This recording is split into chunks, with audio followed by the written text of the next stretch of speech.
And your last name is Armbruster, right? It's pronounced Armbruster. Brewster. Okay, that's why I asked. I Yep. wanted to make sure I got Yep. that right.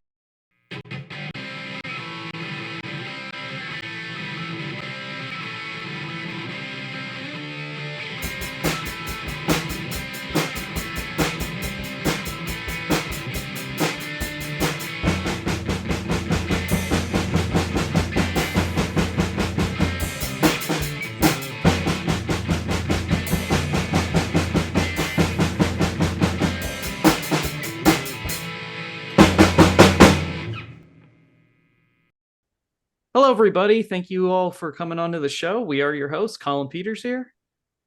Jeff Manfred. John will join us later and with our special guest tonight. Yeah, we got a special guest Hey, today. Ladies and gentlemen, we want to introduce Alex Armbruster. Alex, thank you for coming on the show, man. absolutely. Thank you for having me. I appreciate it. Can you please give us a little introduction about yourself and tell everybody what you do and why you're on Film Asylum? Sure. Yeah. So my name's Alex Armbruster. I am based out of Toronto, Canada, and I have been doing stunts as a stunt performer in the film industry, both in TV and film, for about 15 years now. And Awesome. uh, and most recently, my most notable role would have been portraying John Carver in Thanksgiving. And that was yeah, it's one of my most major roles I've had, being involved in a film from beginning to end, and it's opened up a world of opportunities that I did not imagine would have happened. So it's been very cool. Awesome. I love hearing that. Hmm. So you said you're from Canada. I want to Hmm. know, what was your inspiration to get into the entertainment business? Because I know Canada is like very different from America, obviously. I don't know the culture barriers if Hollywood is like as big as it is up there, but how does like somebody who's from Canada get influenced in the entertainment business? I think it's Hollywood definitely has a very similar influence on Canada that it does on America for sure. We have all the same shows and all that stuff. So uh in terms of like how did I want to get into the industry, it's a good question. I've always really loved film and TV. There's certain films that I've watched as a kid that really stuck with me and inspired me. Movies like Back to the Future or Star Wars or Indiana Jones or those kind of movies with like awesome music that when you hear it, it just brings you back to like the first time you saw it and the way you felt. And um, it's those movies that you come out of the movie theater and you're like, you feel like you're still part of that world, or you like want to be in that world. You know what I mean? So like I always like love the inspiration from that, and then like even just like being in a movie theater is like one of my favorite places to be. And just like even when like the beginning credits come on, like when you see like Universal when it has that music going, and it was or like the 20th Century Fox or whatever, that always gives me this like these like shivers. It's like, yes, like I don't know what it is, but it's just like super inspiring. And I always thought it would be really cool to be a part of that in one way or another. And the fact that I'm doing that now, and I get to go to the movie theater and like I get to see myself on screen is pretty damn cool. Like I love it. You don't feel a So little insecure at all? Like, oh man, there I am. It's like a little standoffish. You're all like, oh, there I am doing my thing. as long as it looks good, and I think and it's getting like good reviews and stuff, then I'm happy with it. I don't have an issue with it. Okay. As if you're on film, you have to kind of get over insecurities. You know what I mean? Like if you're acting, especially, like you sometimes have to do things that um if you're insecure or if you're shy or something like that or super introverted, you have to get over that. Otherwise, it's just not going to work out very well. I was only asking because I know some people are like, oh man, I don't like seeing myself on screen, even though they love acting or they love doing what they're doing. So it was just like different and refreshing to hear you say, like, hey man, I love seeing myself on there. I think it's cool. I think like very lucky to be in that position, and I mean, everyone to their own. Like some people may not like it, but I consider myself to be very lucky, and I'm very grateful to be in that spot. And I think it's just one of the most fun things in the world to go see yourself, and you know, you get to see the hard work that you put in to a project, and it's not easy doing a like a big feature film. You're working like 12 to 15-hour days, and you're hitting the ground in my case. So you know, there's injuries involved, and you know, there's sacrifice of time. You know, you're not spending as much time with your family. You're spending all this time doing, you know, you're being on set. So yeah, like going to see that, like with my wife, for example, and we get to see the result of that is really cool and fun. Awesome. I love hearing Mm, that. Um, absolutely. Now, when you were getting into into the performing arts, was your initial goal to be an actor or was it to be a stuntman right away? It was to be a stuntman. Yeah. So I've always, since I was younger, since like probably 12 years old or so, I've been really immersed into extreme sports, like action sports, and doing, you know, like rollerblading, for example, was my passion, and like, you know, at skate parks and doing flips and grinds on ramps and that kind of thing. And you know, uh, there was a point where I wanted to just do that. I wanted to just be a pro skater. And then and at one point, like in the 90s, that would have been a possible thing. You could make a living doing that. These days, at least with rollerblading, it's not really as possible. It doesn't, it's just, there's no money in it.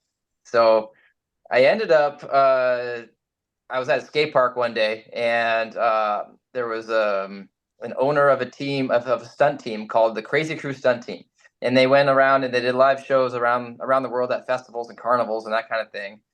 It was a group of BMXers, and they had some rollerbladers here and there and some skateboarders too. And so I was at the skate park, and he happened to be there, and I was doing some tricks or whatever, just doing my normal thing. And he said, "Hey, man, like you're pretty good. Do you ever have any interest in doing live shows? We need a rollerblader, and we're going to where was it? We went to Saudi Arabia. Like, yeah, Really? yeah, really, yeah. How Wow. old were you? I want to say like 20, maybe around Okay. that. Yeah. So yeah, I was like just out of school pretty much, and out of college, and that's what I was asked to do. So I'm like, yeah, absolutely, let's go. Gotcha. And Wow. so yeah, a couple weeks later, we were in Saudi Arabia doing shows. It was pretty crazy. And then so that was like what kind of started it off, and then we started going all around the states and Canada, and we ended up being we auditioned for Canada's Got Talent, the Canadian version, which Okay. wasn't as big, but we ended up making it to the semifinals on that show, and that kind of got me into like, yeah, performing on television. And then it's funny because I meet everyone that is like pivotal in my life at the skate park. So then I met some other guys at a skate park later on that happened to be in the film industry as stunt performers, and they happened to rollerblade too. So we just hit it off, and and we started hanging out, and I saw how much fun they were having. Um, you know, doing stunts, and they're making a good living and stuff, and just doing things that I would like to do anyway. And their dad happened to be a stunt coordinator, who is the guy who facilitates all of the stunts on a production and hires the stunt performers as needed. So I started hanging around with them. They started training me in all these different areas like fighting and driving and you know, acrobatics like parkour and things like that. And eventually I asked their dad, like, can you give me a shot on set? Like, I would love to give this a try. And he said, yeah, sure. So he hired me on as a special skills extra, which is like a step below stunt performer and a step above being like a background performer or an extra.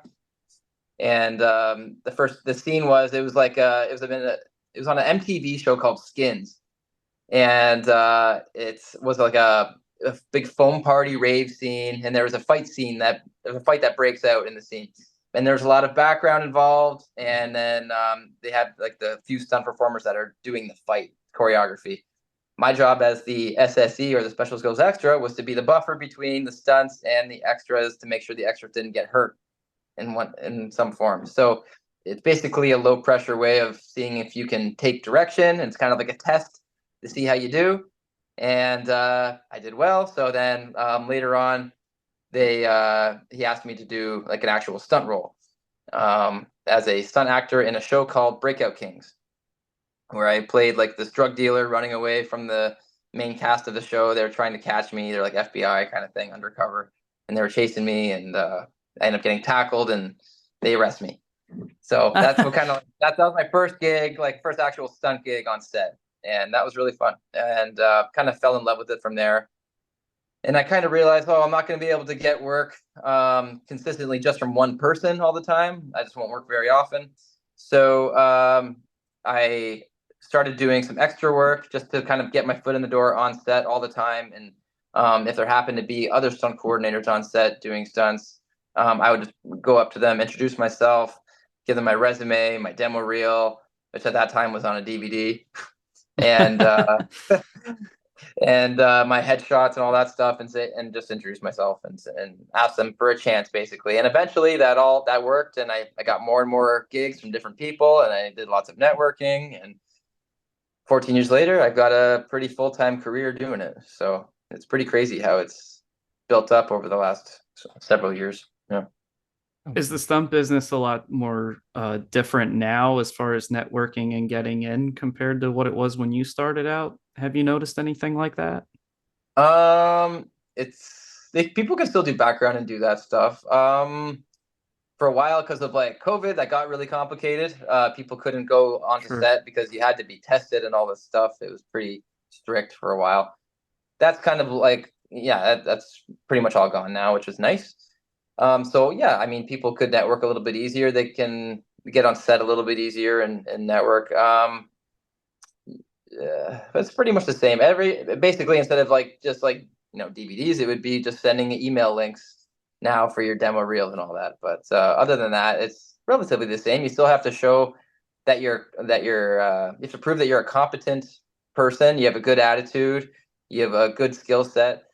And the main thing is that if you're just getting in, you have to prove that you have to give them a reason to hire you instead of the people they already know. So there has to be a good reason, whether it's look or skill set, or just maybe you're just like a really good worker. You have a good attitude. I don't know. Maybe you're just fun to be around. So yeah, Right. you just have to have something to offer. Yeah, because I keep hearing about our friend John. He knows actor Dan Robick, and he was actually our first celebrity guest on the show. Hmm. And one of the times we were talking about the industry and how it's changed, I asked him, "Is it easier or is it harder? Would you say because of like all the streaming services now that provide like newer movies or TV shows or something?" And he said it's basically like a new evolution. Like how we started from like just moving pictures, the silent films, the talkies, black and white, and the color. And now we went from 35 millimeter to digital to renting films on VHS to DVD, Blu-ray, 4K, and now streaming. So I was like, Yeah. yeah, it's a really good point.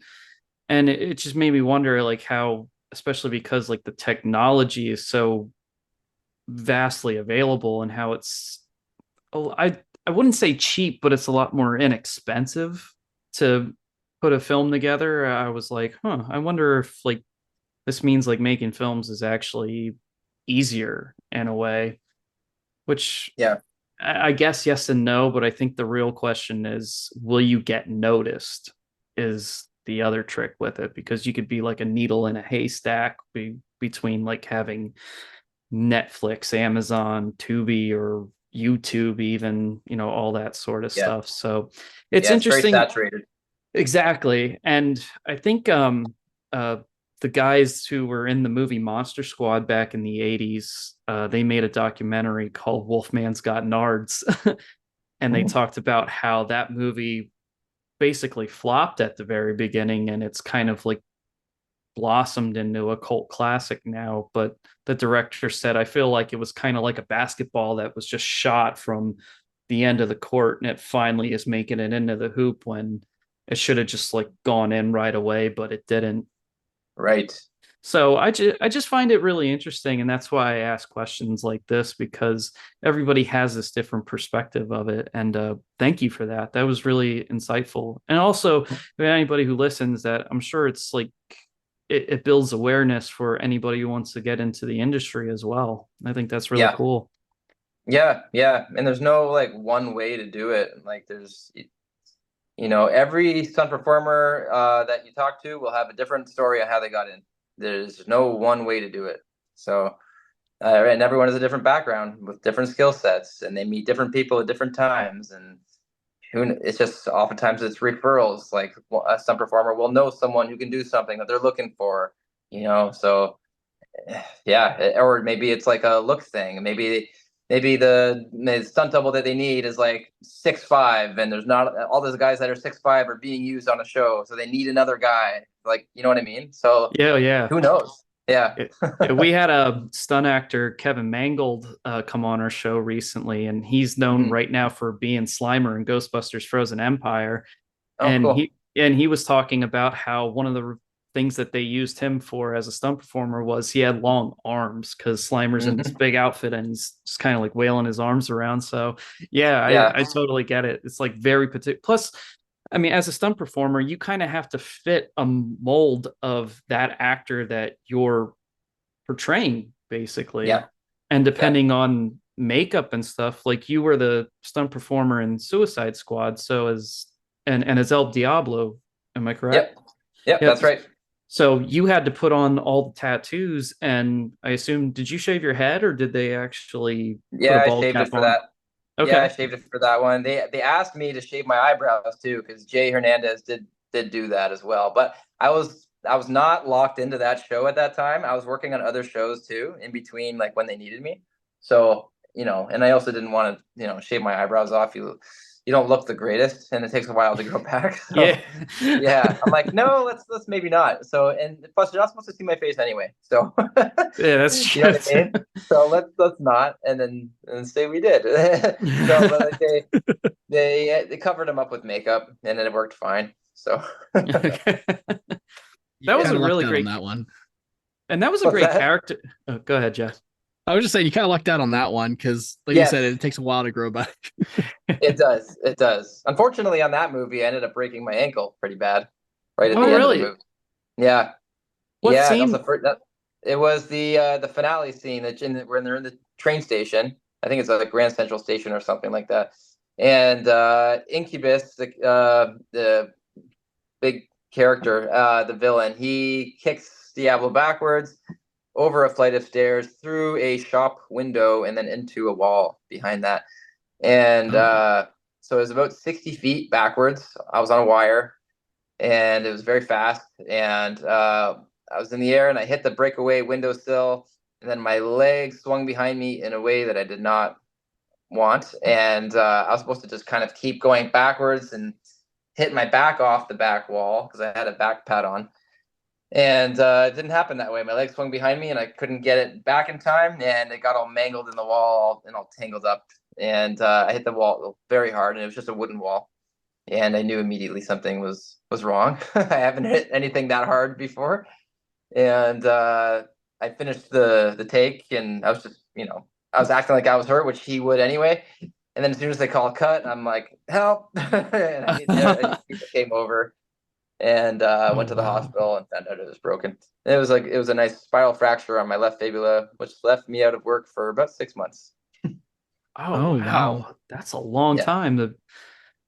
yeah, yeah. I couldn't Is weight bear on it for a while. It was a tricky one to heal from, but luckily no hardware or no surgery needed, so it good. healed pretty nicely actually, and I never even think about it now. So it's good. I didn't lose any mobility or anything Beautiful. after the fact. Yeah. Would So you say Kind of that was lucked the out with worst? that. Would you say that was the worst injury you had, or have you had worse? that's the worst one. Knock on wood. Okay. Yeah. Yeah, so far, not to jinx you or be morbid, No, but I know. Yeah. you never know as a stunt performer. You never And know. and especially with like what we learned from Rust recently too. I mean, Yep. we hope that like stuff like that never happens again. We thought we learned that lesson back in '93 when Brandon Lee was filming The Crow. So I Yep. always said, like, as a performer, because I even know some friends who were like amateur stunt guys, and like I know one guy who was like jumping off of cars onto another car in college, just to make a film, right? Yeah. And I understand the risk that does go involved with you guys. And I always felt like you guys were like very underappreciated and underpaid too. Like I feel like you stunt guys never really get the full credit, especially when you hear guys that aren't like Tom Cruise who don't really like go full 100% into their own stunts. And it's like, well, like you said, you broke your ankle. Kevin Mangle was telling us about how he has burn marks and broken collarbones, and that takes you guys out of work. And it's like, so okay, it's not your name on the billboard, but man, you're making those guys look good. Yeah. And if you watch like a movie trailer on any action movie, it's all the stunts. Right. That's all it is. Yeah, and there's no Oscar for it still. That's funny. It's good. I know, right? Isn't that crazy? Yeah.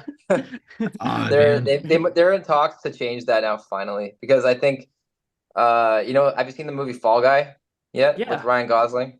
Yep. Yeah, so like they did a little like yeah, a little shot to that, in that movie. That's I right. don't They know if you do. saw that scene. And then someone asked, like, did they give Oscars for that? And then Ryan Gosling's like, Oscars for stunts? No. And they just like left it at that. It was so good. And it's so true. I mean, we interviewed a guy named Carl Newman who was a professional dancer, and he was used back in Batman 1989 for Michael Keaton.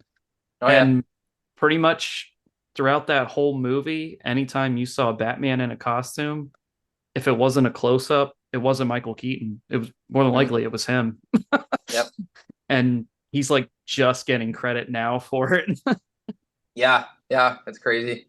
I mean, it's a good time to be in this profession. I'm very grateful for all the groundwork that the stunt performers like before me have laid out, and things are done a lot more safely than now than they used to be as well. So, like in terms like a lot things were done a lot more practically earlier on.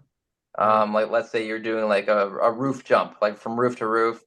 It would have just been like, okay, you might get like a box rig, which is like a bunch of cardboard boxes strapped together, and layered up. So if you fall, you fall on that.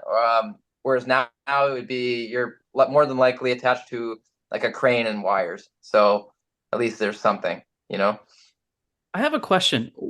Why is it boxes Um, instead of well, like a padded mat or something? it sometimes is a padded mat. It depends on how high you're falling from as well, Okay. and it depends what you're falling into how much space you have. Sometimes it'll be an airbag if it's like a perfect situation for that. Oftentimes, if you're like, let's say you're jumping like a roof gap, okay, and then you have like an alleyway that you're jumping over.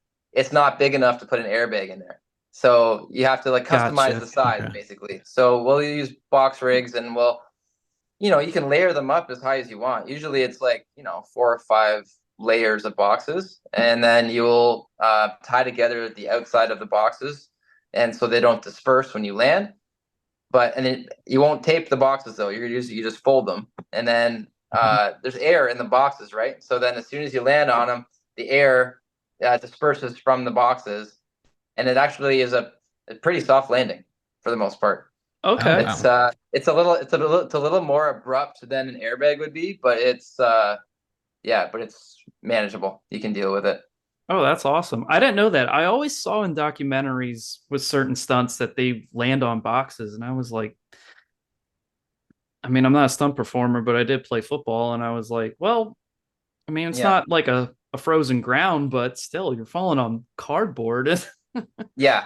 And there's a certain technique to do it. So like no one out there go try it or anything. There's a certain way to do it. It's very important that it's done properly. Otherwise, Right. you will get hurt. And there's a So, certain way you need to land in the boxes too. You can't just land any way you want. So so full disclaimer for everybody: don't do that at home, just random. yeah, yeah. Have you done any underwater or fire stunts at all? Yep. I've done some underwater stuff. It wasn't too stunty. It was more just like breath holds. it was like not a lot of like crazy action underwater, but it was like for this one movie I did called Fingernails. I was playing the character. It was me and another stunt woman, and it was basically like a therapy session that was supposed to take place underwater, like for a couples therapy. And there's like an instructor there who was played by an actress. I forget her name now, but she was there kind of like facilitating, and then me and my wife in the show we go down underwater, and we're supposed to just keep eye contact, but we have to do this like long breath hold for this shot. And we're not very deep. We're maybe like 8 or 9 feet deep or something like that. But the hard thing is that it's kind of cold water, and you have to stay underwater and just like hold this stance, this position underwater, and look at each other. And it's tricky because you're doing it over and over and over again. The first time, it's pretty easy, whatever. You have the tolerance for it at that point. By the time you get to the 10th time, your lung capacity isn't the greatest anymore, and you're cold, and your blood's pumping, which makes you need oxygen sooner. And also you're all down at the same time, there's three of you, and you don't want to be the first one to mess up the shot and go up first. So we all kind of like agreed, let's all like look to each other and give each other a little nudge, like when we need to go up. And then once someone goes up, we all go up together. That way no one's kind of like put on the spot like they screwed up. So You don't single anybody out. Okay, exactly. that's cool. Teamwork, man. Teamwork. Yeah. Awesome. Yeah. So that's an example of some underwater stuff. And then I've done some fire too. I've done what have I done? I've done a fight scene on fire before with another guy on fire just for fun. That was our sometimes we'll do like training days where we'll go to like a buddy's house like that does stunts, and then we'll light a bunch of people on fire that day and just just for fun, I was like, hey, come here. What we're all gonna do, we all do different gags and film them just for fun. So like I did one with my buddy. We were both on fire at the same time, and we did a little fight choreo. That was fun. And then other people will one guy, he jumped off of his roof onto like a snowbank. This is in the middle of the winter. And what else? Yeah, this stuff like that. And then so on set, what was another one I did? I got set on fire with a Molotov cocktail once that was thrown on a TV show called Blood and Treasure. That was pretty cool. And then there were like three of us on fire at the same time for that. It just kind of exploded in this like indoor set, and then we all just like lit up. And then what else did I do for fire? Oh, yes, on the show The Boys. Have you seen The Boys? Yes. I haven't yet. I don't know. These guys have. I got to get on it though. I heard really good things about it. Well, Jeffrey, do you remember the Herogasm episode in season 3? Is that the one with like the whole orgy in the house, or is that okay? Yes, that's the one. Okay, so there's a scene in that where you see a guy with his crotch on fire walking through frame. Okay, and that was me. I lit my crotch on fire. That was kind of like my own superhero, fire crotch. I was gonna bring that up later. Like, what did you actually get to do in The Boys? But now I know that's one of them. I worked on it quite a bit on that show. Season 1, I doubled for Homelander, so I got to do some flying around and wear the suit, which was really cool. And then I was also in the season 1. There's a scene where Homelander and Queen Maeve, they fly up to an airplane, and they open the airplane door, and a terrorist gets sucked out of the airplane. You remember that part at all? Yes. So I doubled the terrorist that got sucked out of the plane. And oh wow, that was a pretty tricky stunt to do, actually. And just because they built an actual airplane set in a studio, and it was like there was no soft edges to that doorway I had to go through, and it was a pretty small doorway, and I was getting launched from the middle of the aircraft, so it was like I had to really be careful and get small in order to get through that doorway. And it was all backwards, so you can't see, you're blind. And then you're landing, and they have this green screen platform right outside that door that they end up making look like the sky. and it was just like a wooden platform painted green, and just hitting that super hard. It wasn't a good one. I remember I had to check to make sure everything was okay after hitting that one. It was a painful one. That was season 1. Season 2, I didn't work on. Season 3, I doubled for Termite. If you remember his scene from episode 1, where he goes super No. small. No, Okay, got you do now. you remember that now? Yeah. Yeah, I forgot his So name, so yeah. yeah, so I had to. That was my first naked stunt. I had to jump off of a mini trampoline into it was a blue screen, but they ended up VFXing that me jumping into the bag of Coke that Butcher catches termite in. So I'm like doing like a Superman jump, completely naked, covered in blood. Oh. It was great. That's awesome. It was very I, sticky. It's not fun.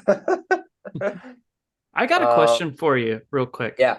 I know that originally special effects were done with blue screen, then they switched to green screen because the blue screens were harder to format out. Like if you had a ripple or something, it was harder to like put an overlay to it. But I Mhm. noticed they are going back to a blue screen. Do you know why? Um, they use both here and there. It depends, I Okay. think, on like it may depend on what colors they're using, like primarily in the show. Um, Other than that, I'm not a VFX expert, so I don't know entirely. Yeah, I don't. I was just wondering if you did know. It's no big deal if you don't, because I was Yeah, like, man, I was asking so many people around because I said I thought they wanted to like eliminate the blue screen completely, and then I saw it was making a comeback. I didn't know if. yeah. I see both. It really depends on the show. Okay, Yeah, yeah, and maybe what the set looks like too, like to really differentiate. gotcha. You know what I mean? So yeah, Oh, there's a I there think was.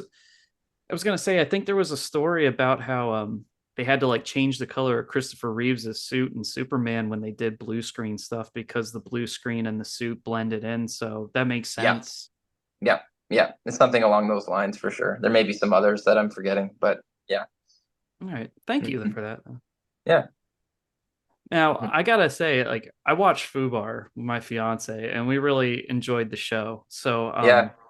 can you tell us any stories about that and your experience and the stunts and obviously In the season cast? That was a great cast, by the way. Yeah, yeah, it was good. They're funny. Yeah, they're always cracking jokes on set too. So it was a good atmosphere to work in. And of course it's awesome working with Schwarzenegger. Like he's a legend, right? Right. In season 1, I was only on for one scene. It was a big shootout scene. In this like auto mechanic like shop, I guess you could say.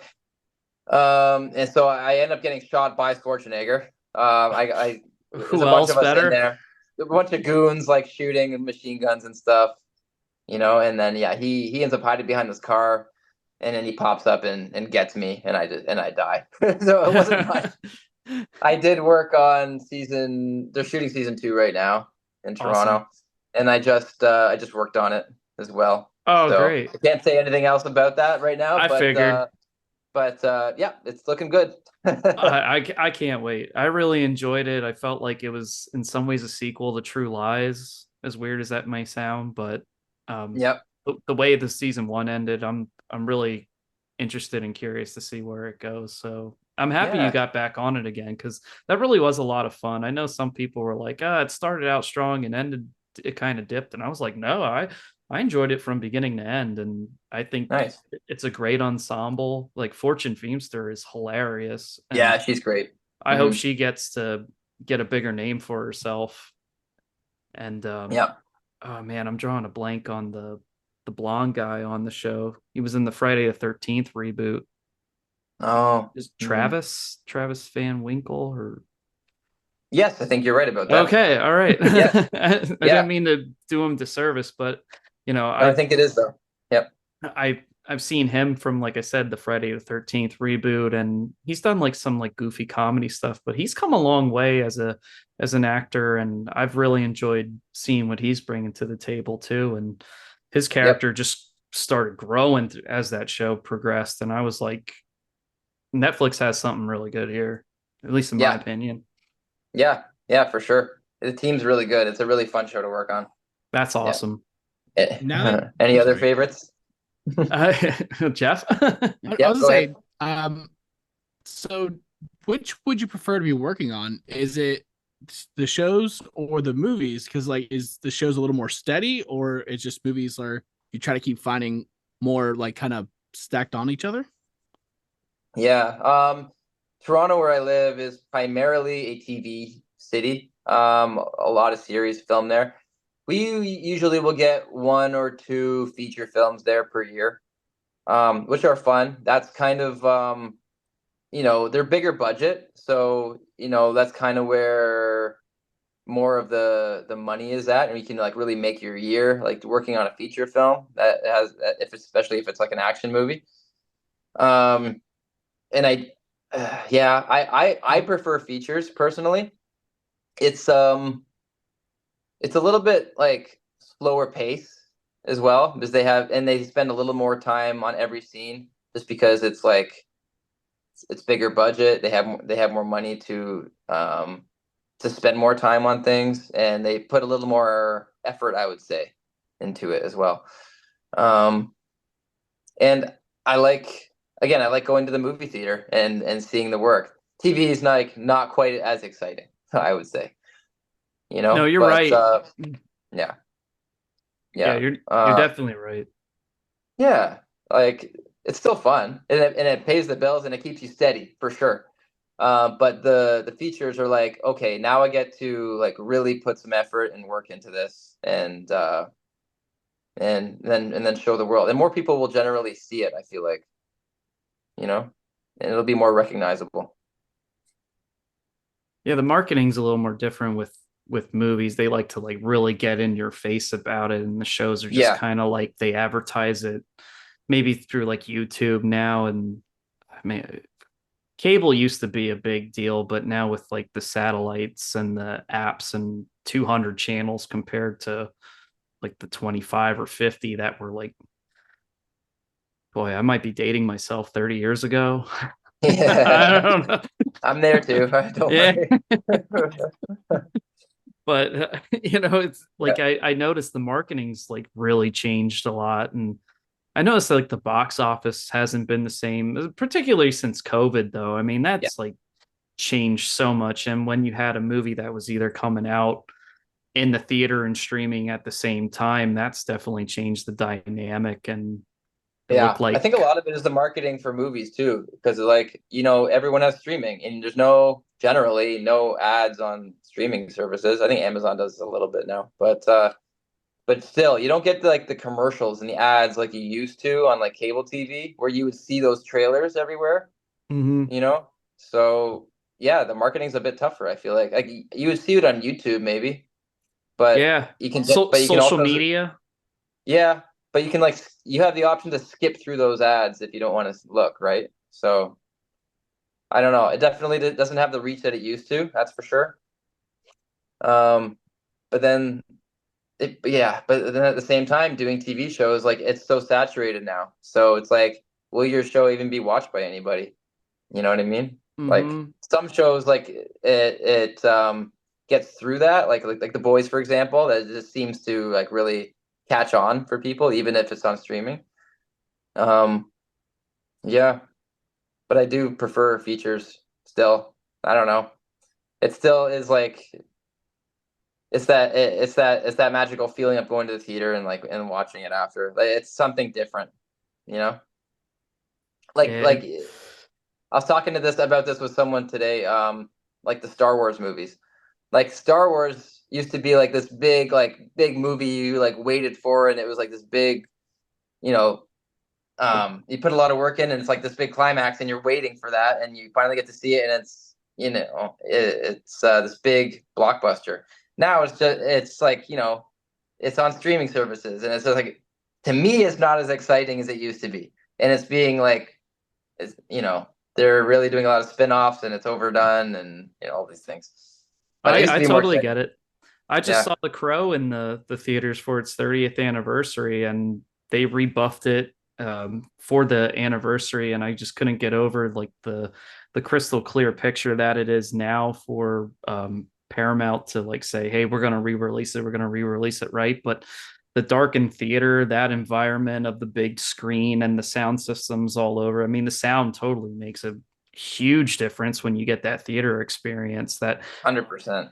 Yeah, and I saw it in like an old theater that was like 120 some years old too. So Yeah, and I left going, wow, like if I really wanted a throwback experience, I totally got it. I called up my for sure. fiance and said I had like one of the best nights ever.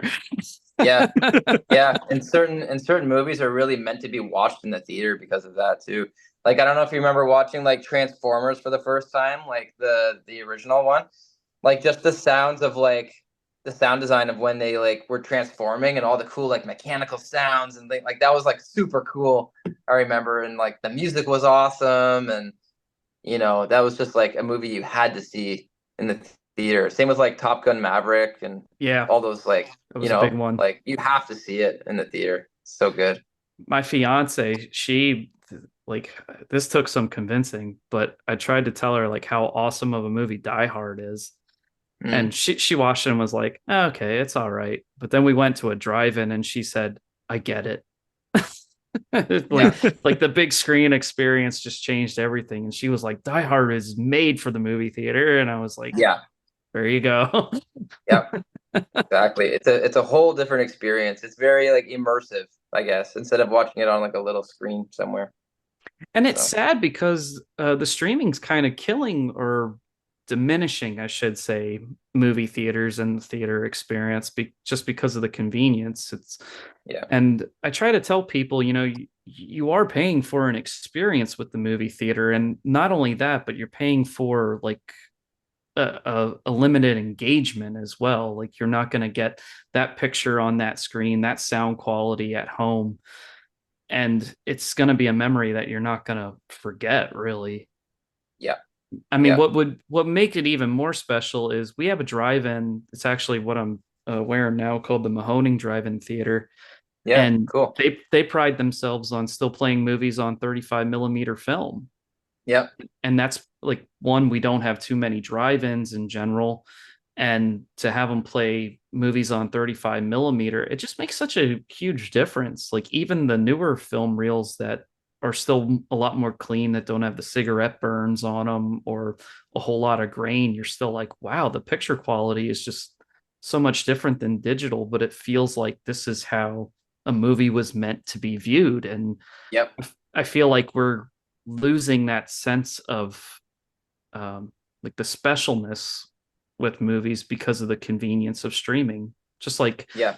how vinyl's making a comeback, and I think CDs will probably make a comeback because you're still getting better quality from a CD and vinyl versus what you Yeah. will just from streaming or casting Yep. something. Yeah, there was some everyone I think likes to go back to the way things were when they were younger for some like this, just for nostalgia's sake. I think everyone, I mean, at least myself, like I have very fond memories growing up and like in the 90s and having VHS tapes, cassette tapes, like all of it was like it was worry free back then. So I think anything to kind of like bring you back to that is nice, you know? And like it's actually funny because I've been getting at these conventions that I've been doing, people will get VHS versions of Thanksgiving and gift them to me, or I'll sign them or whatever. And I think that's so cool.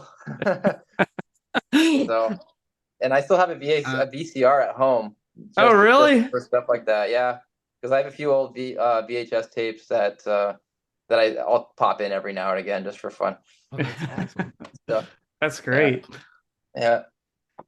Yeah, so yeah, I think nostalgia will always be a thing. There's always going to be a market for that, just like vinyl, as you said. So Right. yeah, so hopefully, movie theaters will. I mean, I think it'll always have that a little bit. Hopefully, it'll be enough that it'll keep them in business. Um, but hopefully, even like people will just realize that streaming everything maybe isn't the most enjoyable way to watch something. Maybe like the pendulum will swing a little bit and it'll go back to that. I Like think it it, will. I think it's just a yeah, matter of timing, and depending on, maybe it will take something like, I don't know, like a Rocky Horror Picture Show experience where if you go to the movie theater and you can like throw popcorn or rice at the screen or make an event out of things. Like one of the things that Mahoning Drive-In does that's really cool is like for Ghostbusters, they had the Ecto One car in the front of the screen, and when the Ecto One actually made an appearance in the movie, they lit the actual car up and had somebody as Slimer walking around the drive-in, Oh, just cool. greeting everybody. So you're not just going for the movie, but you're going for an experience as well. And Yeah. that might be a little extra to lure people in and go, hey, this is a lot of fun, and this is what movies should do. If they just give you that time where you just forget about everything and you go home, talk about it, post it on your Instagram or something, that's what we did with movies, and that's what Yeah. you guys do. You literally put your body out on a line to make an actor look good, make a product look good, and at the end of the day, like, yeah, okay, you don't get an Oscar for it, but still you're part of something that is going to be there forever, which Yeah. is that's even more awesome to me. Like, That's I that's think, actually yeah, that's actually one of the reasons that I forgot to mention about getting into the business, because like it's kind of like it's like a legacy. Like it's anything that you do in film and TV will be there forever, as long as as long as everything doesn't get destroyed somehow. Uh but it's there forever. Your name's in the credits forever. So it's something that like your kids can go watch later on, and you know there's something really cool about that. oh, 100%. John and I were even talking about how we knew teachers and other actors who said so many, especially now for some reason, they worry too much about accolades. And so many have said, hey, if you're worried more about an accolade or prestige or money, even for that matter, and fame, then you're in the wrong business. Because Yeah. when you like, especially like look at kids over in England. I mean, they're raised to be actors. It's not like, hey, you're going to go into Hollywood and just make a bunch of money. I mean, like they take performing arts seriously, and Yeah. anybody who really wants you to get good and know, and they realize that once you do something, it's forever. So you got to give it 110% all the Yeah. time. Yeah. Yeah. For sure. Mhm. And I can see why it's easy to get lost in certain characters and how people act a certain way on sets. Well, I mean, like going back to Suicide Squad, we heard stories about Jared Leto. Now, I don't know if you like actually bumped into him on set, but I heard he was like so method that it was like absolutely ridiculous. I never bumped into him. I didn't have any scenes with him, but I did hear that he was like mailing like dead rats and stuff to the other cast members and things like that, right? Yeah. Yeah, he was getting right into it. Oh, And um he had Heath Ledger's shoes to fill in a way. So yeah, I get that. I get why he was trying to go above and beyond there, but I don't know if it was appreciated by other cast members. yeah. I know some Yeah. people were saying, especially when they heard how method he was in Morbius, they were like, oh, this guy must be a nightmare to work with. And it's like, well, if it works, it works. Yeah. But if it doesn't, yeah, then I guess it's regrettable. Yeah. Yeah. It was. I mean, that was a different version of the Joker. I didn't. I didn't mind Definitely. it. It was his own. It was his own version. You know. Yeah, Um. I know as like classical fans, it wasn't anything that we really liked. Like the three of us were like, nah, we didn't get into it. But Yeah. we felt like uh Margot Robbie really knocked it out of the park though as Harley Quinn.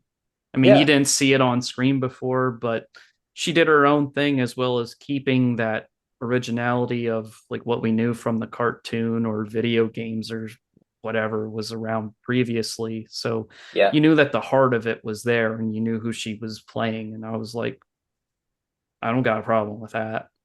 Yep. Yep. Um.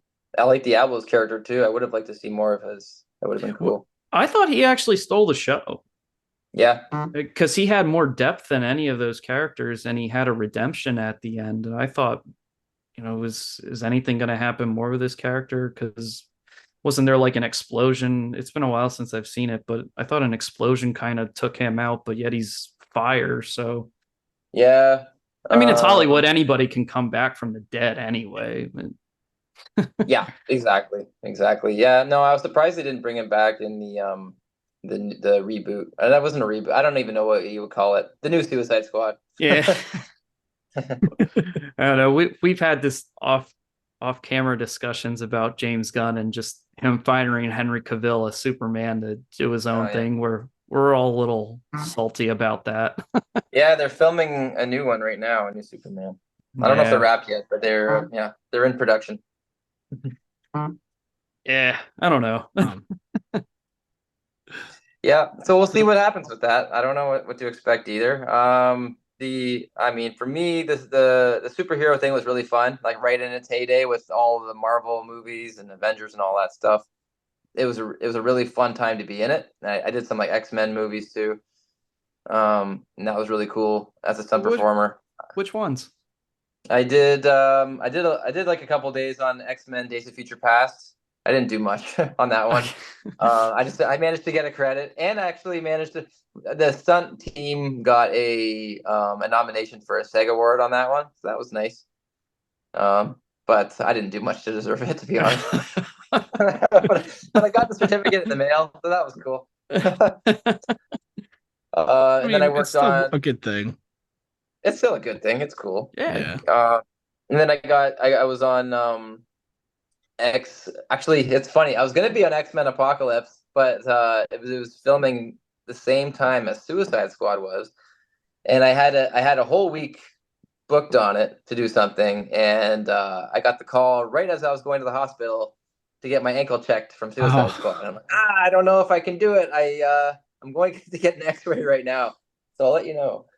And yeah, it didn't work out. Sorry And to hear then about that. Oh, that's all right. They ended up going back to Montreal to shoot X-Men Dark Phoenix, and I ended up working on that quite a bit. So, oh wow. I just there's watched that a. recently too. Did you? Yeah, I There's did. the train scene where all the mutants are like breaking into the train. Yeah, it's like Uh, towards the end of the film. yeah, yeah. Yep. I'm one of the SWAT guys in the train, and I get killed by Beast. I think it is. Okay. Yeah. So that was cool. I'm starting I to mean, see a trend now. Yeah. yeah, I get killed a lot.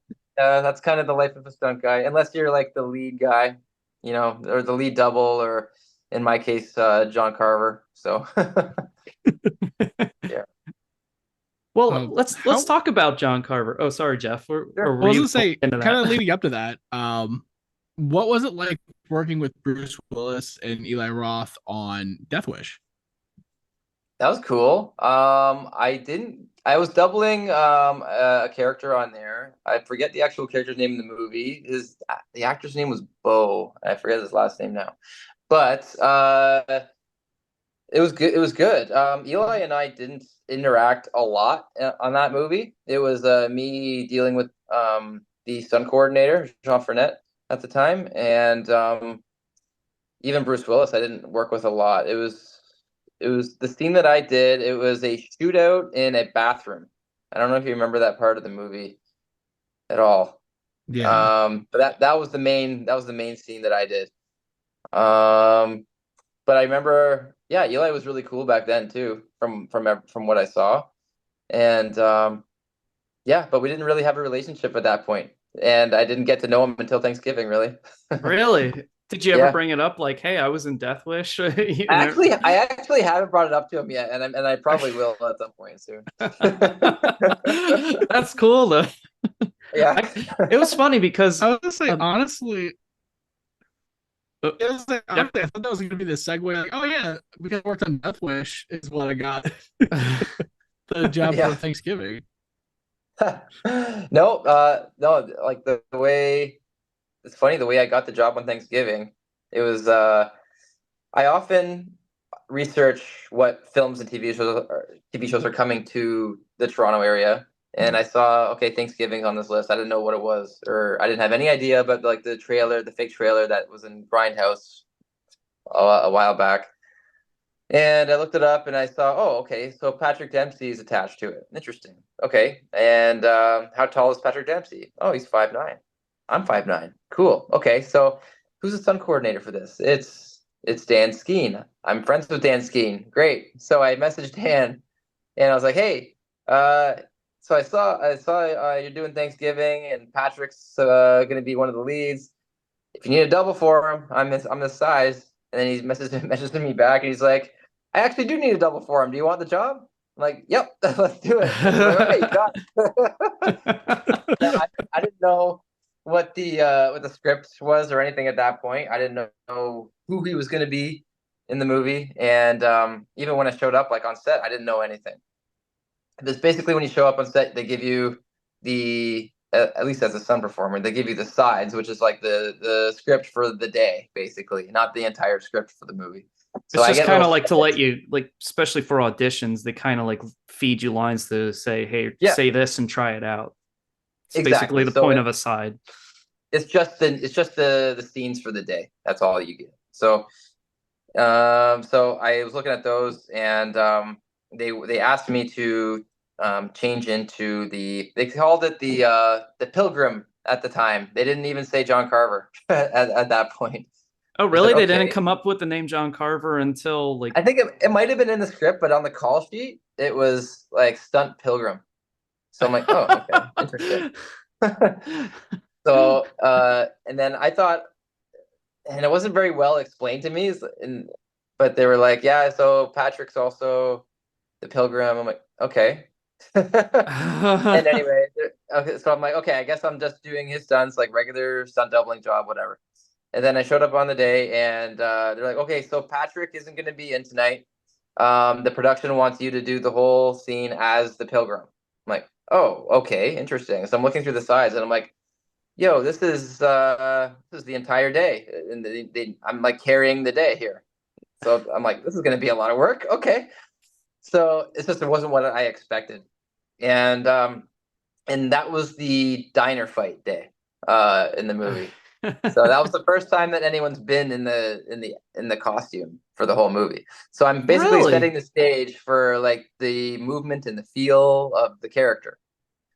Yeah, and because he didn't, I don't know, Patrick didn't have any dialogue in that scene, and he's a veteran of the film industry, right? So Sure. I think it may have been, I don't know if it was him or the production that decided, um, since there's no dialogue, we let's get the stunt guy to do it. It's mostly action anyway, right? Yeah.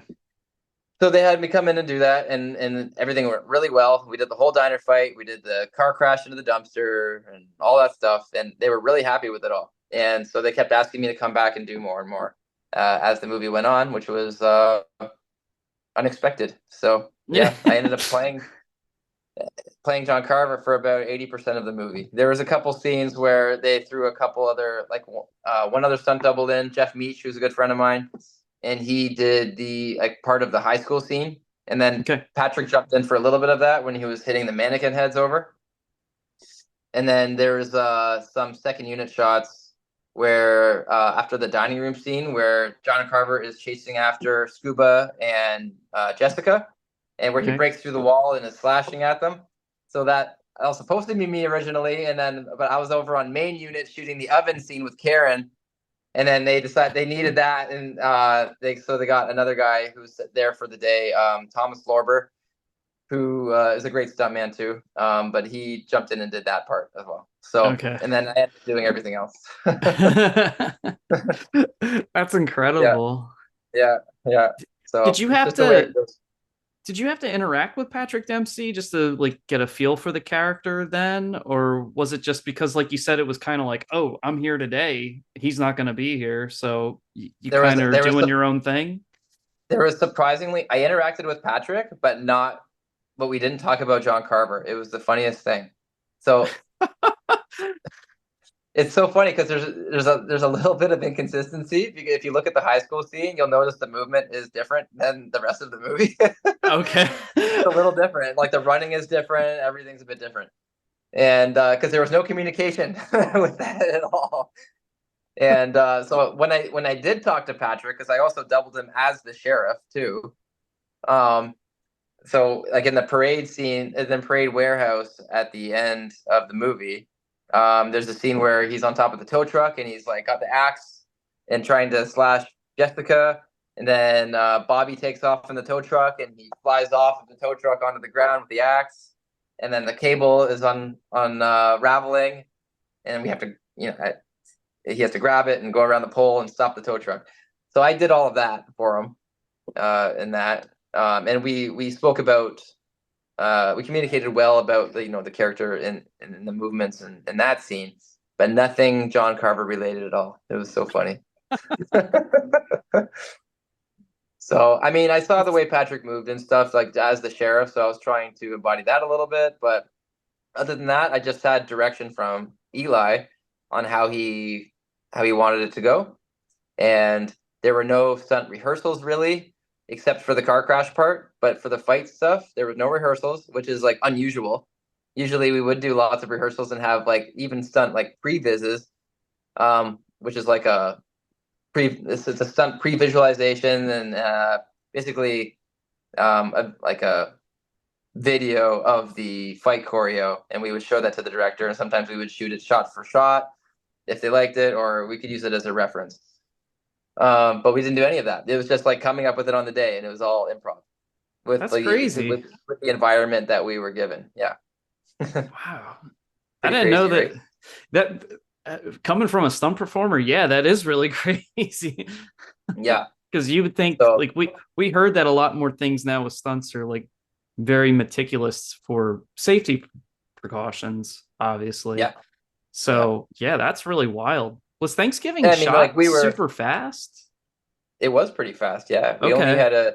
I think we only had like maybe a month and a half to shoot the initial like principal photography, and it was like during Wow, really? March and April, and then they ended up coming back in August to do 4 extra days of additional scenes that weren't originally in the movie. The oven scene actually being one of them that wasn't originally in the movie. Pretty One of crazy. the Wow. yeah, one of the Yeah. trademark scenes. Wow. Yeah, yeah. You saw Kathleen on the table, like the aftermath, but you never saw how she got there. So I think due to Oh, like pre-screenings and things like that, we realized that there was some extra time for that, and I think people wanted more. And Sony, I think, really liked it as well, and so they wanted to put more money into it and make it better. So that's yeah, that's awesome. what it turned out to be. Yeah, and then the corn cobs actually in the ears that was added into.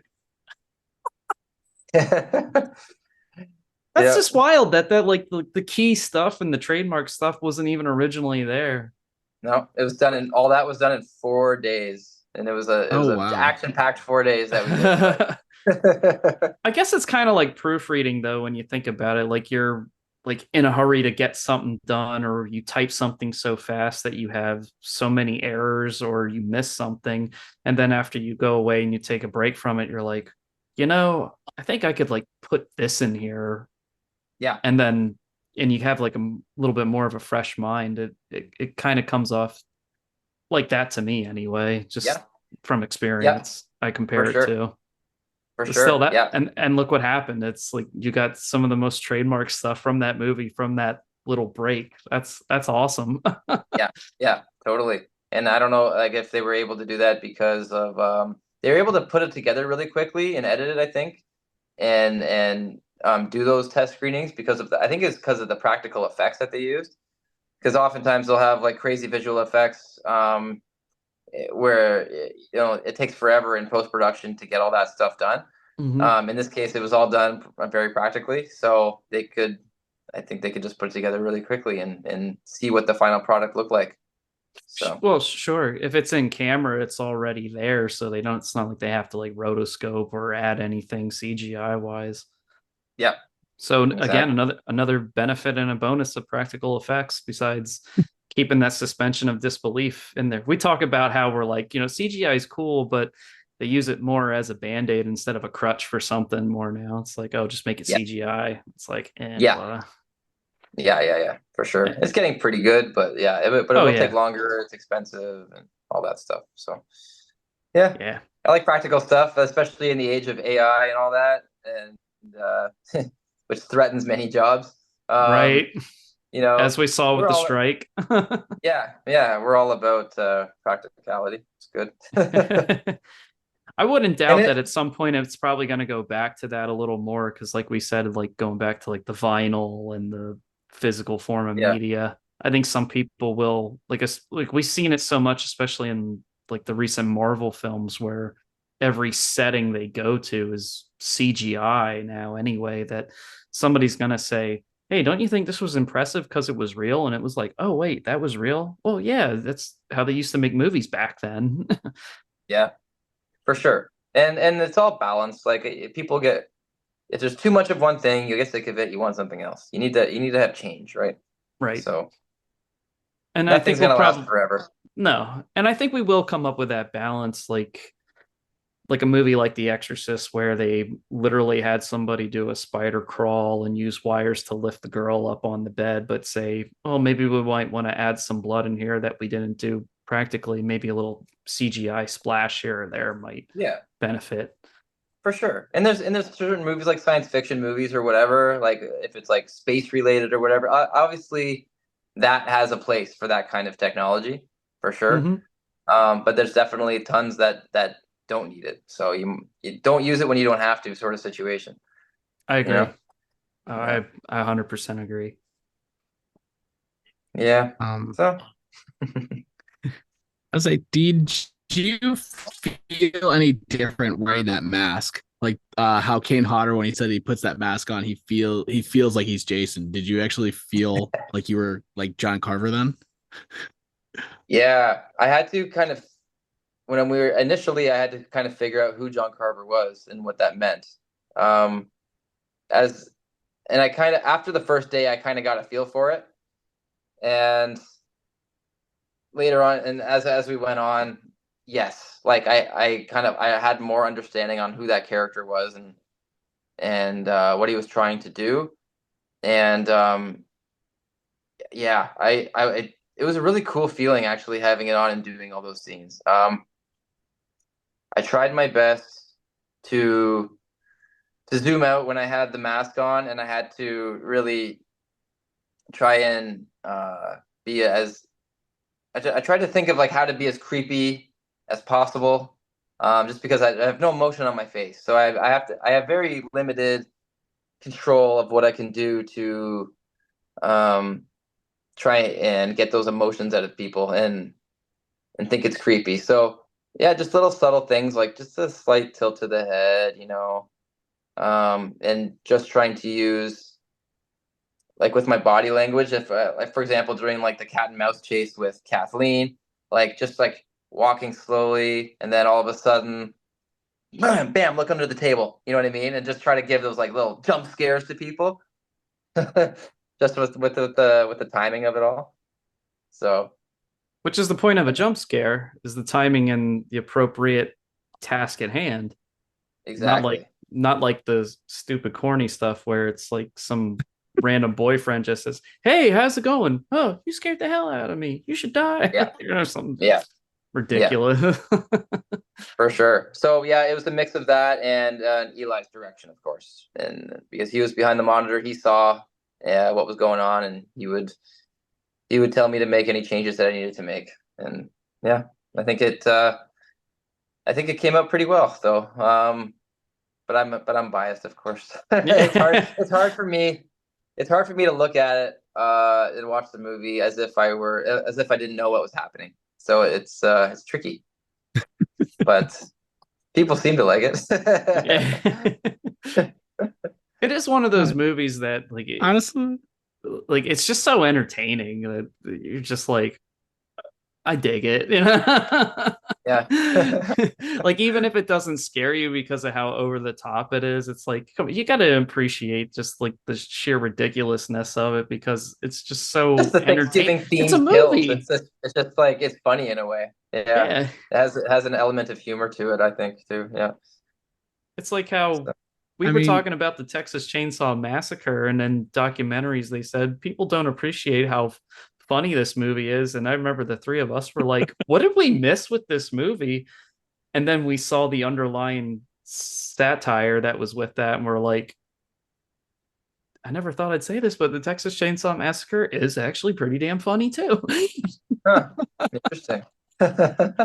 Like metaphors in society that That's a whole other discussion, but like we looked into it and we're like, oh yeah, it is actually a golden comedy. Yeah, yeah, for sure. That's cool. I'll have to watch that one again. It's been a while. Yeah, we could have another podcast on with you, and we'll get all into what's funny and what isn't. Yeah, yeah, for sure. What can you Yeah. tell us about Eli, like, and some of the stories about working with him? Because he's obviously been around for quite a few years. He's made a name for himself in horror, and he's worked with guys like Tarantino too. So I'm sure he's Yeah. to have like a hell of an experience and some stories to tell. Yeah. I mean, right away, he knows exactly what he's doing all the time. He is very prepared. He's such a pro as a director and as an actor. So he can communicate really well to actors because he knows what it's like. So he can really help them get to where they need to get for the movie, for their character. Oh man, and he just as a filmmaker, he knows exactly how he wants to cut it. He knows how to work as efficiently as possible to get the day, each scene every day, and not go over, and and not miss something. Uh, yeah, he's always very deep in thought, and he's just so knowledgeable, and you can tell that he has like influence from guys like Quentin Tarantino that are like masters of film, right? Yeah. So that's pretty cool. You can tell that there's such a passion for it there. Um, and he was great to work with. He's intense, but him and I communicated very well together, and that's I think why I was asked to come back for the additional scenes when we did them. So yeah, he was quite enjoyable to work with. And I've been doing some conventions with him recently too, which has been really cool, and being able to communicate with him off of the film set, which is which is nice, like less pressure and whatever, right? Yeah. Because you're not at work. It's a little more relaxed, and just it's been really cool getting to know him on that level. And he's trying to tell me like which conventions to get to that are like really good ones, Oh, and that's awesome. it's been really cool for Wow. that too. So just genuinely a good guy. Yeah. When you say intense, can you give us like any sort of like examples of what you mean by he's intense, but like he's passionate? He's I think some passionate. people, because I only say that because sometimes people hear these stories and then they go, "Oh, well, that guy's just being an asshole because they heard this." But it's like, it's really him No. just like having a passion to make sure something Yep. may be right or communicate. So, Yep. Yep. It's his baby. He has a really clear vision of what he wants for this. And I think he's so into it that if it's like, what I mean by that is, and I'm not saying he's an asshole in any way, but he just like, if there's something he wants you to change, he'll just tell you how he wants you to change it. He just okay, won't like, it just won't be like super, sugar coated. That's all. okay. It'll just be, this is what you need to do, which is very normal in the industry. So, yeah. It's almost You just like a little gotta, more it's just the blunt way and it to the is. point. It's just blunt to the point. Exactly. Yeah. Okay. Because I know, Yeah. like I said, some people can take that stuff the wrong way and then they'll spin it and make somebody look bad. So No, it that's doesn't. It's not that way at all. It's just the way some people work. That's just the way it is. yeah. And that's how the film industry is sometimes. So you just yeah, it's just yeah, it's just how he does it. But yeah, that's to be expected. And especially if you say he's really efficient, because, from my experience of doing, films and being on sets, like it can be so complicated just setting up lights even before the set is actually ready to be shot that I can imagine the efficiency with like, okay, make sure everything like you got the right lens and like now I've done like independent stuff more obviously, but I can see why the efficiency and being blunt and just like to the point and not going over time is important, and why there's no time to sugarcoat anything. It's like we got a Yep. job to do it, get it done, on to the next thing. So I totally Totally. get that. Totally. And then after it's done though, but he'll come over, like after I did some stunts, for example, like falling off the tow truck and all that, he'll call me over to the monitor and be like, "That was awesome. Like, check this out." And he'll be really excited about it. It's just like in the moment, like let's get this done, you know? And then Yeah. afterwards you can celebrate after. Yeah. So it's good. Yeah. It's like we're still playing in the Super Bowl. We didn't win it yet. Exactly. Let's get the shot. Let's get it done. Like we're in the zone here. Exactly. So that's all I mean. Yeah. That's really awesome. cool. Yeah. Yeah, that's the side of stuff that like we like talking about, and like talking to people like you and other actors or dancers or whoever, like people don't understand that side of the behind the camera, and how some things can get taken out of context. And people also like who've never been on a film set before, like Jeff's even come on and helped me out with a couple scenes here or there, and he said, boy, I didn't realize how sometimes this takes so long just to set up lights. Like I said, Yeah. if you don't That's have like probably that's probably what takes the longest on set, waiting for yeah. lighting. And if you got a Yeah. bad bulb, or you don't have the right amount of lights, or you need like a lower light here or something, and then if your sound doesn't work, you're like, oh. Yeah. So no, Yep. It's usually a hurry up and wait situation. yeah. And then Yep, that's actors how it now goes. on set. Yep. Yep. And then there's like, lining up shots with second team, and then you're ready, and then you do rehearsals, and yeah, it's a process. For That's how she sure. goes. Yep. Yep. Now, kind of like on the same lines, but basically, since it's not anything current for you, do you have a dream role that you would love to do, like It's a good past or question. present, future, whatever? It's a good question. I don't know what that would be yet. I think something where where I have heavy involvement again, like with John Carver.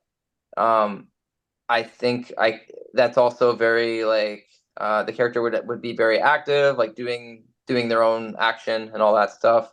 Um, but I don't know what that character would be yet. But in my career now, I've been like doing stunt doubling for a long time, and I'm kind of in this like fork in the road where I'm like, where do I want to go with this now? Do I want to keep doing that for much longer, or do I want to have more involvement in the filmmaking process?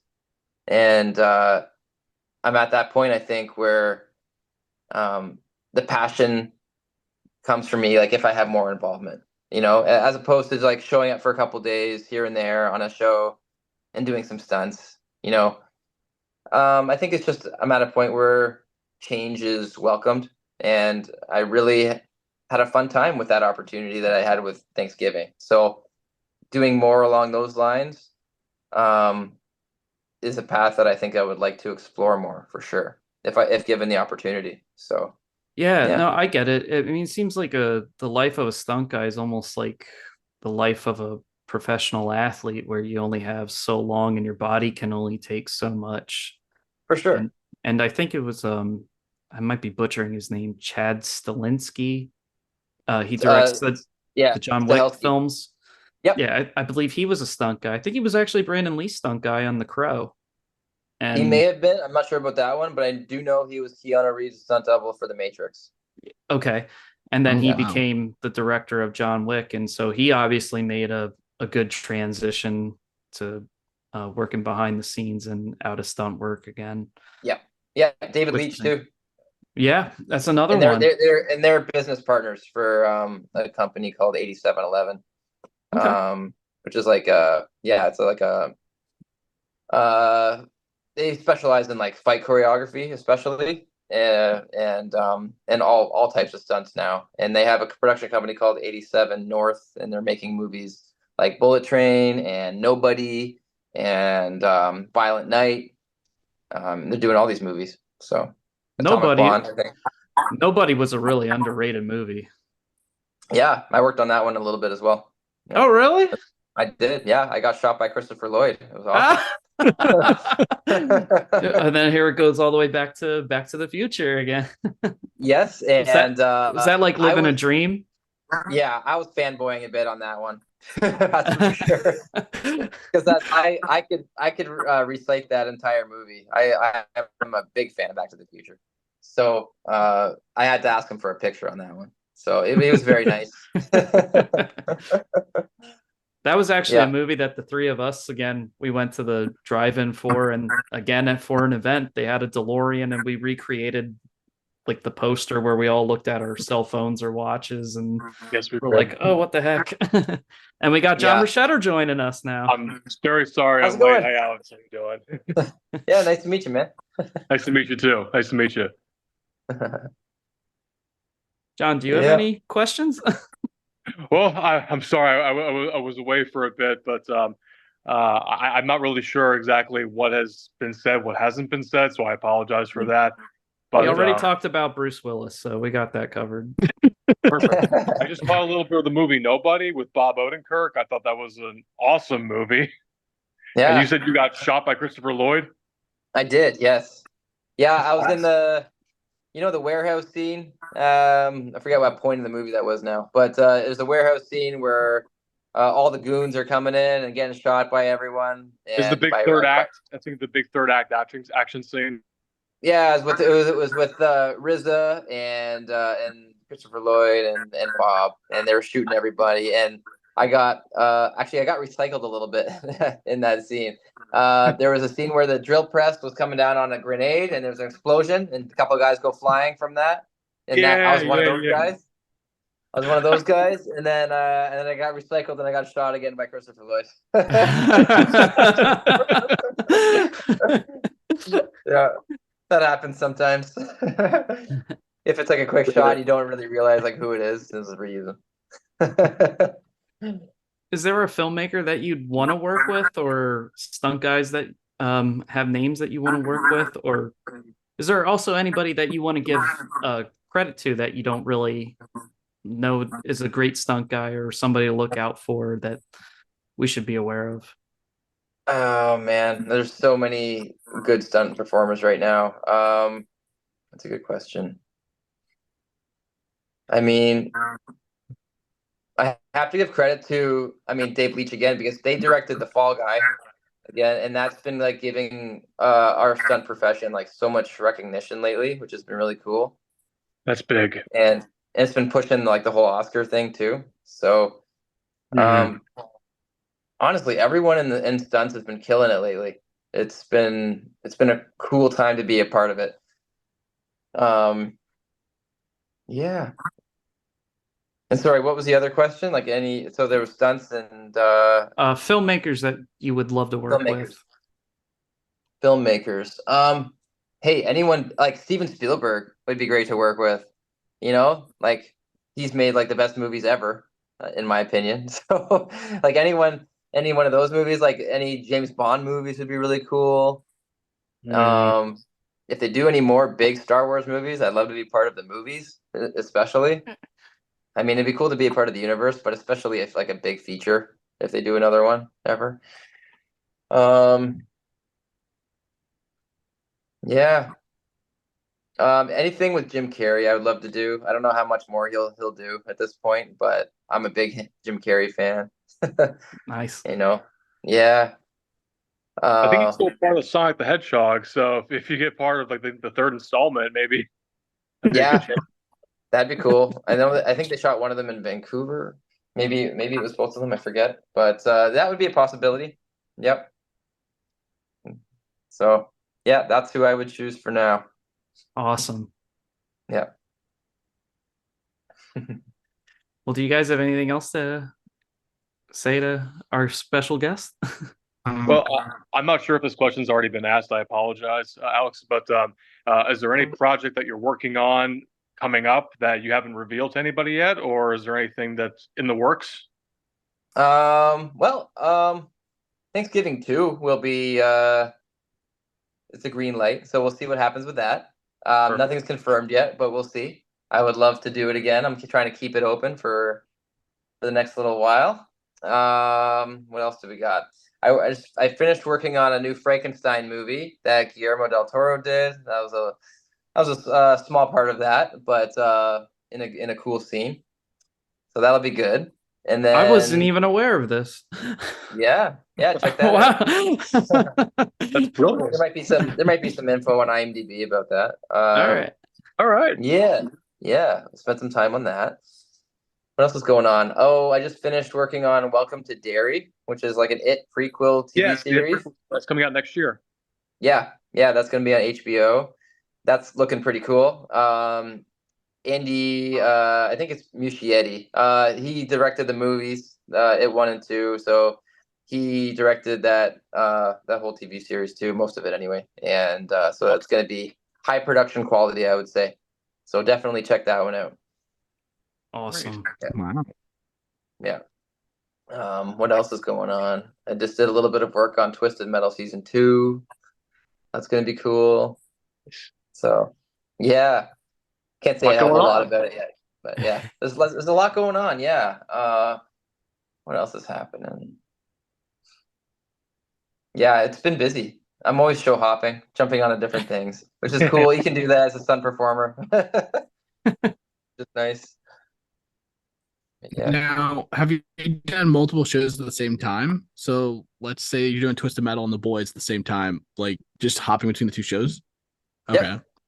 Yeah. Yeah, it's pretty cool. As long as you're not like locked onto a show and you're like part of like the core stunt team, then you can jump on and off and do like dailies, on each show. And I much prefer that. You can choose to be, yeah, if you're lucky enough, like you can get asked to do like a long run on a show and be part of the whole thing, which I've tried. I did that for a while. And for me, in the way I like to work, it's not my thing. I like to jump between shows and not be in one spot for months at a time. I like to have a little bit of freedom, especially I have a family. I have 2 young kids too, so I don't want to be in one spot all the time. I like to jump around and have some days off here and there, and Right. just sporadically work. That's more my style at this point in my life. Nice. Yeah. Yeah. That's how I like it. That's awesome. Now, is that why you like do conventions too? Because you're constantly moving around, you're getting to see different cities and meeting everybody. Yep. I like variety. Balance is key. One thing for too long isn't good for me. So yeah, jumping around and the fact that it's on weekends is awesome too. So I can work during the week and then fly somewhere for the weekend, and I'll usually fly out the night of the last day of the convention, and then I can get back to work on Monday if I need to, right? So it's nice to be able to be in and out like that. Yeah. But I'm loving the conventions and just traveling to different cities. Like I love traveling. So yeah, the fact that it is you get the traveling in, but it's also short lived, and I don't have to be away for too long. It's like a perfect mix. Awesome. Yeah. And plus, I love being able to meet people and make people happy, and everyone's so nice at these conventions. It's awesome. I didn't even know this world existed really before getting asked to do this for Thanksgiving. So it's pretty cool. Yeah, Yeah, it's like I've been like, we've all go ahead. gone to conventions and met so many like really great people and have so many good stories. I mean, it's another reason why we do this, and to have you on again, we're like extremely grateful, and to tell your stories from like as a stunt performer and the people who you work with. I mean, we love this stuff too. So like if you love interacting with people like that, we love hearing this sort of stuff back, because like how the conventions are a whole other world you weren't aware of. Like if you don't really know what it's actually like on a film set, like how I was saying, like people don't get the lighting and how it is, to be efficient like Eli Roth is, and what it takes to make a film, until they hear stories like what you guys go through. Then they don't know if they don't hear this stuff and get a different perspective and a real deep understanding about it. And we just love this sort of stuff too. We think it's great. Yeah, that's awesome. Yeah, I knew about Comic Cons, of course, but I didn't understand the depth of the horror community, and how, yeah, just how big it is, especially in the States. It's just it's wild. And I even like this, like my friends and family and stuff, they're like, it's new to them too. So they're like, really, like is that big? I'm like, yeah, it's like a whole community. It's like a whole different world. So it's I'm very grateful to be invited to be a part of it. It's super cool. Yeah. Yeah, we noticed that in horror conventions, depending on like somebody like Robert Englund, I guess they give like VIP packages now to make sure you meet him. Wow. Yeah. That's how Yeah. crazy big it is. Yeah, and I remember like I went to Spookala in Tampa, Florida in April, and I saw like all the Scream stars there, like Matthew Lillard and Skeet Ulrich and all them. And their lines are just like gigantic, like Oh, we the waited entire in them. day. Yeah, Yeah, both we wait. crazy. Yeah, but I'll tell you what, they really are some of the best guys, though. Yeah, I met Matthew Lillard when I was there, and yeah, he was super cool. He signed a photo for me, and he said, Alex, like, welcome to the club. And so I thought that was really cool. All right. Welcome to the Yeah, family. yeah, yeah. That was pretty neat. He's such a nice guy. So, I've loved him in other shows like the show Good Girls. My wife and I Oh, watched that was that quite a bit. So we with love that Christina show. Hendricks. So That was awesome. yeah, it was a great show. Yeah. What, three So seasons and then it was just canceled? Like, what are you doing? yeah, I feel like it should have kept going for sure too. So, and she was great Ugh. from Mad Men. Yep. Yeah, that was a great show too. Yeah, I fell in love with her on that show. Yeah, And and I I'm got to sure a work bunch with of other guys. actually with Elizabeth Moss from that show too on Uh, The Handmaid's Tale. Oh, really? Quite a bit. Yeah, yeah. I was in the season 3 finale of Handmaid's Tale with her, and I had a pretty dramatic stunt actor role on it where I had to get killed. She shot me in the head. But I had some dialogue with her, and it was very serious scene. So that was really cool, and she was very nice, and she helped me out a little. I was like newer to having dialogue at the time too, and she helped me out a lot with it, and it was awesome. That's excellent. Great, yeah. Yep. So lots of cool experiences. And hopefully they just continue to grow for you More to because come, yes. that's just awesome, man. We're really happy for you. And again, Thank you. yeah, we really appreciate you, sharing these stories and your experiences and telling us like all the cool behind the scenes stuff. Cause, like I said, we love this and we love sharing your story, out there and being a part of it too, Absolutely. So this is Yeah. awesome for us. Thank you. I appreciate the opportunity to share the stories too. So I don't take it lightly. Being a stunt performer, I'm not used to, being a little bit more upfront and center, explaining all this stuff. But I'm very grateful for it. So I appreciate the opportunity. Oh, definitely. And like we said before, that, stunt performers don't really get the appreciation they deserve, because it's not your name on the marquee or the poster, Yeah, we're basically. behind the scenes. That's the whole point, right? Yeah. But you guys still put a lot of effort and put your bodies on the line and a lot of risk too. I mean, you could say you're providing for your family and you're protecting the performers, but at the same time, your life is still at risk doing what you do, even despite all sorts of safety precautions. So, Yeah. we appreciate you, and Of course. we Thank you very appreciate the much. product that you do. Well, thank you very much. Absolutely. Yeah. It's it makes me want to go to work and hit the ground a little harder now. So thank you. Oh yeah. Well, I didn't know it was going to be a motivational speech, but hey, yeah, hey, no, but it does help. I mean, it helps to have a little more motivation and inspiration to do what we do. So especially as I get older doing it. So thank you. Oh, you're welcome. Again, thank you. This has been incredibly awesome. I don't know if these guys have anything else more to add to the discussion. I was just gonna say, are any conventions coming up that you want anybody to know, just to come see you, say hi, and kind of just I'm doing a bunch coming meet you. up. in September, I'm doing 3 of them actually. It's good. It's a busy month. Wow. Yeah. Do you know where?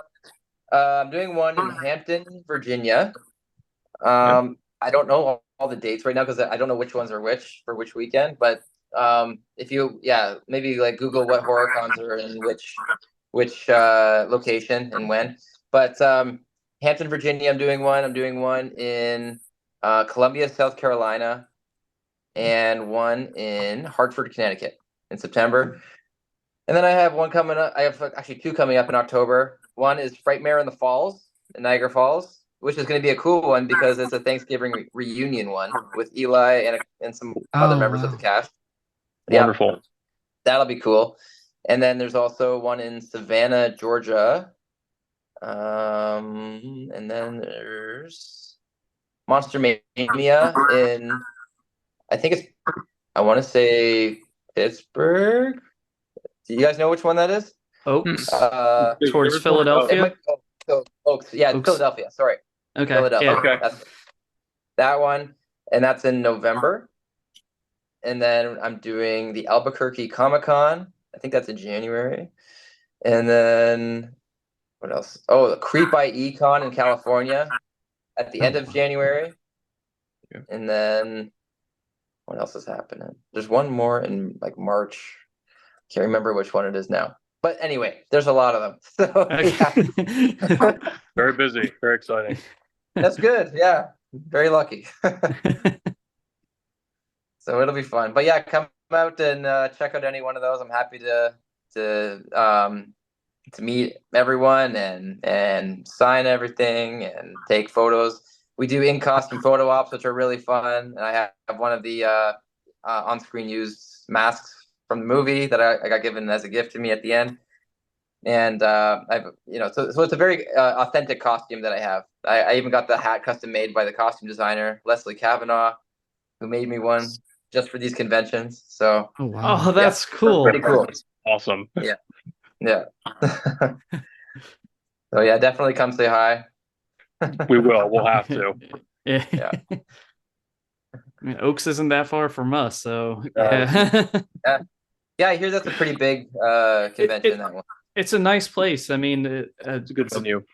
Like one of the closer ones for us is Cherry Hill in New Jersey, but the area it's a little sketchy and parking's always an issue. But the one in Oaks, it's really vast and it's overall pretty safe too. So we actually like going there. It's really spacious. You can check out vendors and it's not as congested. So yeah, we like Oaks actually. Yeah, great, awesome. Yeah, come on by, say hi. That'd be great. Oh, all right. Awesome. You guys have anything else to add to the episode? I'm good. I wish I came here earlier. I'm sorry again, but I can't wait to check out what I missed. Yeah. Or you can just meet him in Oaks. Yeah. Yes, I'll get a full recap. Yeah. And we'll all get a group photo. Sounds good. Let's do All it. right.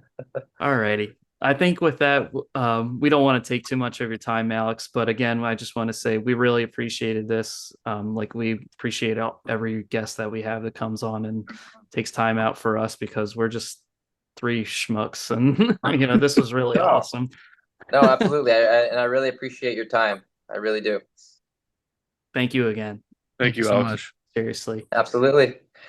So, his dates are available for everybody. Go check him out. Go talk to him. He'll love to see you, talk to you at conventions. Keep an eye out for his past and present stuff. And with that being said, we shall sign off. This is Colin Peters. John Carver. Jeff Manfred. And special guest And Alex Armbruster. Armbruster. Yeah. Thank you all once again for listening. Stay safe. Stay crazy. Bye. Thank you. Please, somebody help me. Oh, yeah.